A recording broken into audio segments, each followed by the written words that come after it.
Uh-oh. Yeah. It's Mercy. Music by Mercy again. Heat Nation. We the culture.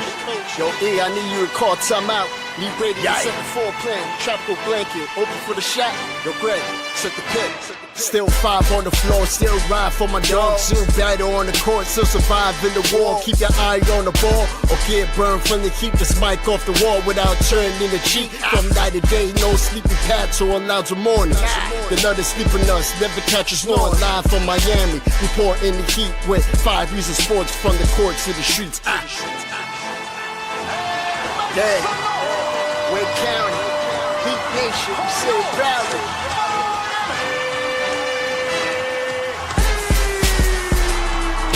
Welcome to 5 on the Floor, a daily insider show on the Miami Heat and the NBA, featuring Ethan Skolnick, Greg Sylvander, Alex Toledo, Brady Hawk, and others from the 5 Reasons Sports Network. Also, make sure to subscribe to Off the Floor for the most heat anywhere.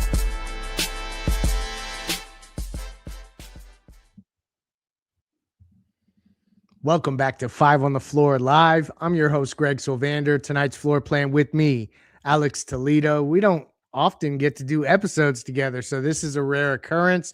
You can follow him at Tropical Blanket, at Greg Sylvander for myself.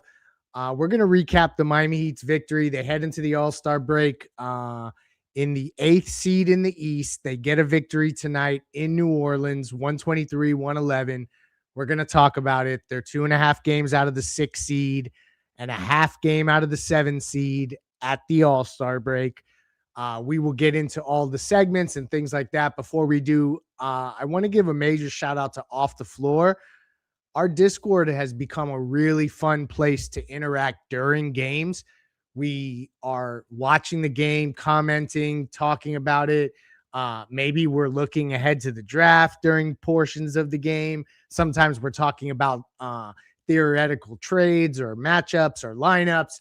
It's a really fun experience. I would highly recommend it. You can basically consolidate all your social media platforms where you go for Miami Heat content into one place. Show support. Check it out. $2.99 a month. That's Off the Floor. The other thing I'm shouting out is our daily fantasy sponsor for the network and this show. That is Prize Picks. You got to use the code 5. That'll get you $50 instantly when you play your first $5. And Prize Picks, it's daily fantasy simplified. You pick, predict, play, have fun. There's flex plays, power plays. You can do NBA as well as MLS. There's also going to be more and more projections for college basketball. So there's just a lot of fun stuff happening at Prize Picks, but you got to use the code 5, whatever code that you see when you click on prizepicks.com or download the app. Wipe that code out there. Use the code 5. Get that $50 instantly when you play your first $5. Prize Picks, check it out. Okay. This one looked weird for moments. I thought we were going to have a show about a blown lead again because it got weird at the end. But the Heat created enough separation at the end to ultimately get the victory.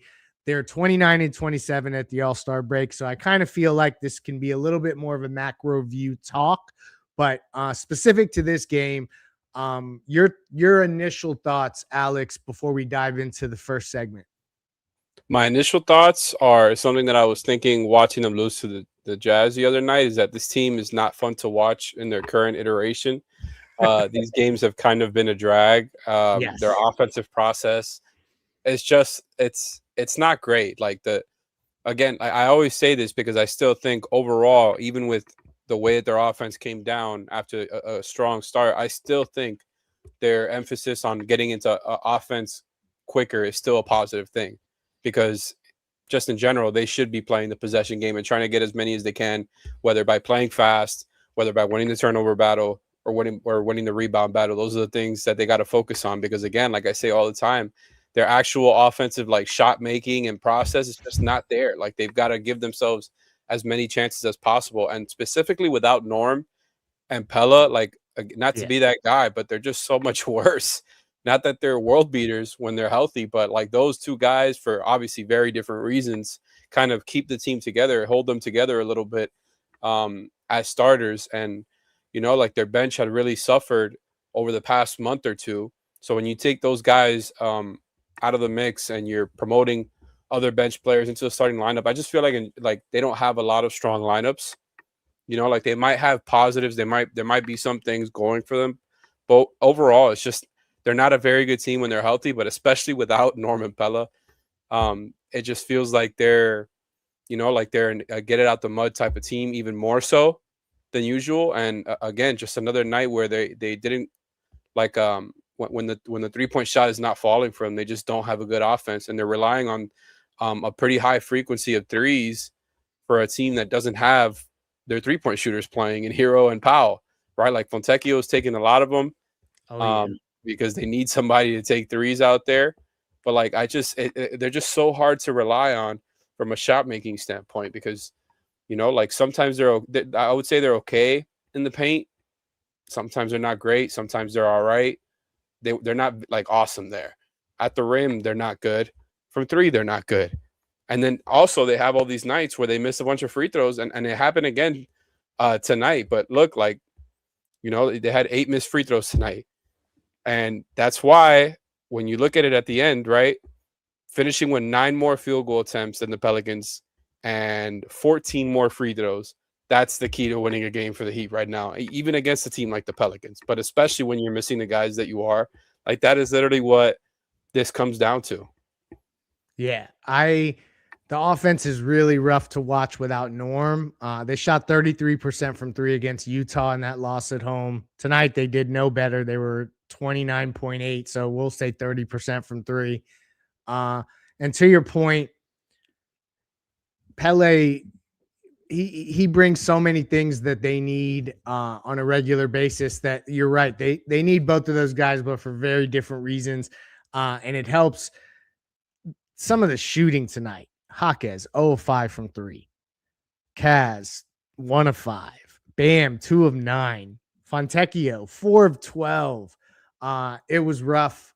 They still got a victory. I don't know how the hell they scored 123 points. I will shout out only 8 turnovers. I guess, Alex, it further reinforces what we're saying, that if you have an ugly offensive basketball game and you only turn the ball over 8 times, that means that the offensive shot profile is in the toilet, and the shot making ability is also that way. Let's get to the first segment of the night, because although we sound negative, they did get the victory tonight, and we are going to shout out a few players. Shout out to insurancebylinnette.com with our first segment, the player of the night. And now it's time for the A-Aggressive Insurance Player of the Night, sponsored by our friend Lynette. You can find her at insurancebylinnette.com. That's with 2 N's and 2 T's, insurancebylinnette.com. If you need car insurance, renter's insurance, homeowner's insurance, or any other type of insurance, she's the person to go to. Based in Lauderhill, she services the entire Tri-County area here in South Florida, and she will make sure to get you the best deal. She'll probably talk to you about the Heat while you're at it. Reach out to her, insurancebylinnette.com. And now, the player of the game. Well, y'all know where I'm going. It is the guy who, in 5 games in February, is averaging basically 25 and 13. He's not shooting great from 3, but his numbers are way up. That is Bam Adebayo. 17 free throw attempts tonight, 4 blocks. That's a season high. Obviously the efficiency could be better, but I think an aggressive Bam is a good Bam for the most part for this team. Getting a little happy with the 3-point shot, but under these circumstances, what the hell else are they going to go to? So he had a great game. I also think Jaime Jaquez did some great things. Still not really efficient, but he's kind of the engine of that second unit. Your thoughts on those guys and anyone else that really jumped off the page for you contributing tonight? Well, I think when we talk about those two guys, it definitely leads back to some of what we were talking about there earlier, because like when you look at the efficiency, especially for Jaime, like the 3-point shooting is is changing a lot of that there, because like you mentioned, he went 0 for 5 from 3, but from 2, 10 of 17. Like I'm okay with that. That's about 59% right there. And his relentlessness, like to be able to get paint touches and try to make something happen, like they absolutely needed that tonight. Even with like all the missed threes, I don't really want him taking that many. But again, like the Heat have just, are trying to get up as many as they can and trying to play a math game, not only with the possessions now, but also with like, okay, let's get some threes up. Like even if we don't have the shooters, if they're open, take them. And some of these Heat players, especially Jaime, are finding themselves open. Jaime's finding himself open a whole lot. So I'm okay with him taking a couple a game, even if I'm not a fan of him taking threes. Like, he'll make one. He'll make one. But once you start getting into 3, 4, 5, I'm like, no, I don't love that so much, because his value comes strictly from his ability to get inside and make a play. But I understand that he can't just never take them. It's kind of a tough thing there. And then Bam, he didn't exactly have an efficient game from 2 either.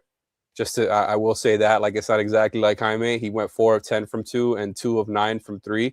So the shot making, the efficiency was not exactly where you needed it to be for Bam. But you're 100% right. Like he was somebody else that was doing their best to make something happen with the ball in their hands in a situation where their usage and their shot creation got scaled up with the guys that they're missing, just like Jaime, except Jaime is more of a natural with that. Like he's just kind of doing what he already does, but more of it, whereas Bam, I feel like he kind of has to get out of character a little bit and take like more shots. He took 19 shots tonight. That's not exactly what you're used to from Bam.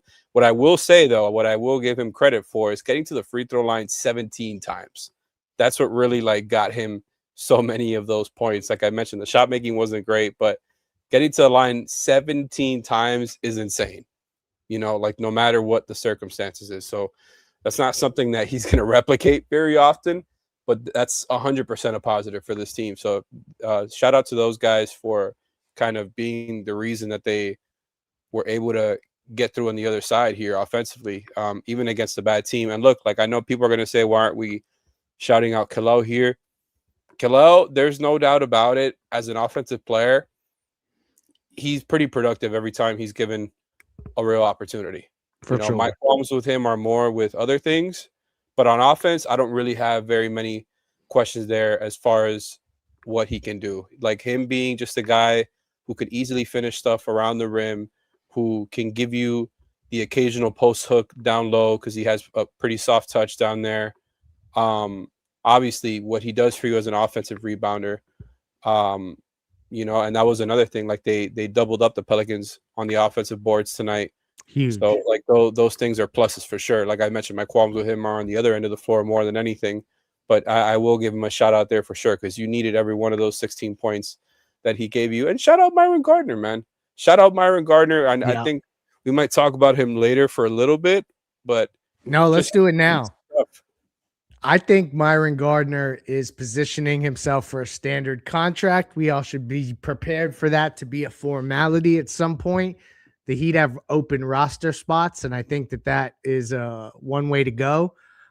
For a guy to just come in, 10 rebounds tonight, 8 points, but there's been other games where he's just scrappy. This is his, third start in a row, maybe fourth start of the season. I would just watch for him for a standard. And I thought, although Davion and Jaquez were inefficient, they still both had moments tonight that I liked. Davion was obviously a huge, if you just look at plus minus for the single game, he looks really good. But there were moments from both of those guys where they got into the lane and either hit some quick shots off the glass or just good decisions. And Kaz being willing to shoot the three tonight, it didn't go in the way it has recently, but those are all good developments for them. And Ware played well. I agree with you. Like my issues with Kalel never stem from his ability to put up statistics and his ability to be productive offensively. It has everything to do with defensive awareness. And so like that is going to continue to be a challenge, but tonight he played well. So shout out to him. And Fontecchio, he's in a hot or cold situation. They needed him to like be a spacer tonight, but I wouldn't be surprised if he's out of the rotation once they get everybody back, because it's just so hot and cold with him. Let's actually, we haven't talked about Nico yet, and we'll use the play of the night to sneak in a Jovic nugget here. Let's go to the X-ray play of the day. And now it's time for the X-ray of the play of the day, brought to us by our friends over at Mobile C-Arm and Staffing Services.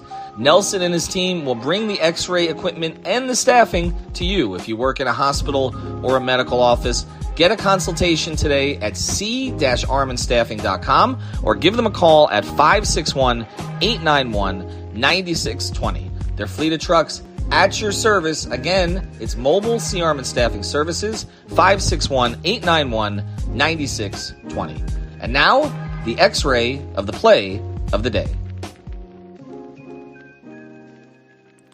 So there was a fun play where Bam got a block. Again, season high 4 blocks for Bam. And it led to Nico getting out in transition, and he made a crazy shot. I don't even know if I want to call it a floater, but he was off balance. He got hit, landed in the first row, made it anyway. Nico's had a rough stretch. People have started to do the body language assessments with him now.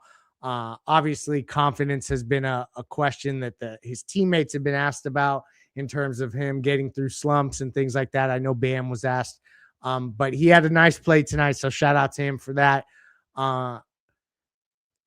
So basically, the Heat are in the same place that they've been in for a while now.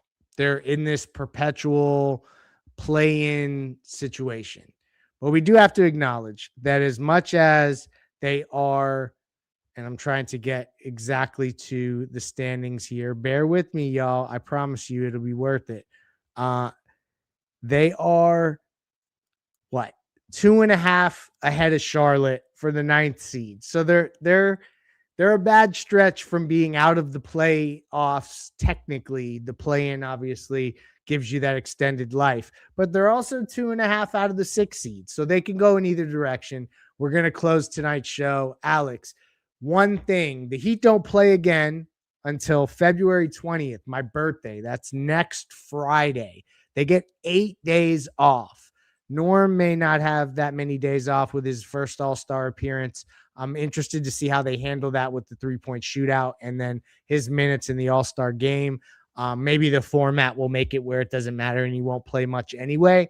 And then obviously Kashad's going out for the dunk contest. We'll see how that goes. In the 8 days they're off, Alex, what if they can have one thing go their way? What do you think that is in these 8 days? Is it getting Norm healthy? Where are you leaning in terms of what would be the biggest thing they could benefit from having these 8 days off? Honestly, it's hard to say anything other than just general health. You know, like getting as healthy as possible, getting a week off here, a week and some change. Actually, like, you know, that's a nice benefit here, and I'm counting it even for Norm because I'm with you. Like, I don't think he's gonna be playing all that much anyways. 3-point shootout stuff, like there's not a lot of like sharp cutting, you know what I mean? Yeah, like no crazy movement going on there. I think he'll probably participate. And I just think getting back as many guys as possible here. You know, that's all you can hope for at this point. Like, this team is what it is. And, you know, we've talked so much about them wanting, I mean, like us and the fans wanting them to play more of the young guys. And they've been doing that to a certain extent. Like, they can always do it more. They can definitely do it more. Like, as far as like the minutes of the guys playing, the guys are in the rotation or they're playing. You can adjust the minutes even more so, but they've been kind of going in that direction the past few games there. Even if you think it's just injury related stuff, like we'll get a test to see like how many of these guys remain in the rotation. It's a good point. If and when they're healthy again, because I mean, I don't know, like Spo's update today on Tyler wasn't exactly clear. Yeah. I'm not expecting him back after the All-Star break. Like, I'm not. He said that he'll be back, but that's really all he said. It's like, we don't know, like, that technically he could be back. I mean, he'll be back before the end of the season. We don't know if that means late April. We don't know if that means next week. Like, we really don't. The Heat are not good. When the pain stops. Yeah, I don't know. And that's, I don't know what that timeline would even look like because right, but with Tyler, it's just I don't know how to project like when he'll be back or not.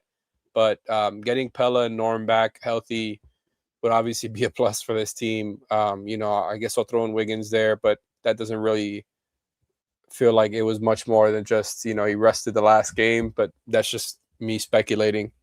This team is what it is, man. I want to see them like play Kasparis as much as they can. We've already talked about like how they can play Ware and Bam together, whether they're starting or not. So if that remains a thing, like that's kind of all you can ask for at this point. Like I know people want them to like shut down Bam and shut down Norm and just go full tank. It's not going to happen. I'm not going to sit here and think about stuff like that. They won't even do that for like, they won't do anything like that until like the last game of the season. Like that's just kind of how they operate. That's like the only time they're okay with doing that. Yeah. And so this team is what it is. They're going to try to keep quote unquote competing. They will more than likely be a play-in team. And like you mentioned, it could kind of go either way, and that there's still a possibility that they somehow jump out if they go like on a really bad losing streak, or jump into the playoffs with a really good winning streak. I feel like both of us are kind of in a similar page when it comes to like, I don't know if they're going to do either of those things. Like they might lose 4 in a row, they might win 4 in a row, and be right back where they are now. Yeah, it's like they won't stay being really good, or they won't stay being really bad, especially if like they get their guys back here. Like they'll probably just finish there around the 8 or the 9th seed, and then like who knows, maybe this is the year they actually lose in the play-in and you guys get your lottery pick then, right? But but like we were talking a lot of lottery.